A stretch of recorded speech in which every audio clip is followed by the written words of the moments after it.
Hai semua, Assalamualaikum dan salam sejahtera. Nama diberi Nur Ainul Mardiah binti Muhammad Hafiz. Berusia 12 tahun dan menuntut ilmu di Sekolah Kebahasaan Tanjung Rambutan. Hari ini saya ingin kongsikan sebuah buku yang menarik bertajuk Miss Hilya. Hasil nukilan penulis tempatan bernama Kamalia.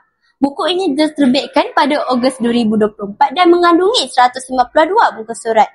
Ia merupakan sebuah novel yang mengandungi elemen fantasi dan pengembaraan. Miss Hilya mengisahkan tentang pekan Kirana di Kerajaan Loba, di mana hanya terdapat remaja sahaja di pekan itu dan mereka hidup untuk bekerja di kilang memproseskan pil-pil muda. Watak utamanya iaitu Dalila. Tanpa diduga mendapat peluang untuk merawat anaknya iaitu Tuan Malaloba, seorang pemerintah yang zalim. Anaknya menghidap penyakit misteri. Apa yang menariknya, penawar penyakit tersebut hanya terdapat di dalam semangkuk aiskrim majis. Namun begitu, aiskrim majis hanya dapat dihasilkan dengan bahan-bahan yang sukar ditemui.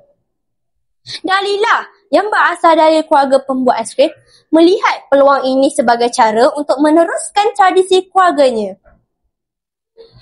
Di sinilah bermulanya pengembaraan Dalila.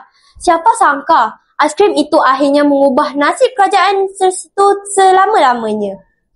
Tema utama di dalam novel ini adalah pengorbanan, keberanian dan keajaiban dalam menghadapi cabaran hidup. Watak Dalila digambarkan sebagai seorang yang tabah, berani dan tidak mudah putus asa dalam menghadapi rintangan hidup. Buku ini sesuai untuk bacaan kanak-kanak dan remaja serta siapa sahaja yang meminati kisah fantasi yang penuh unik ini. Jangan lepaskan peluang ini untuk membaca kisah unik dan penuh pengajaran ini. Sekian dahulu daripada saya. Bye!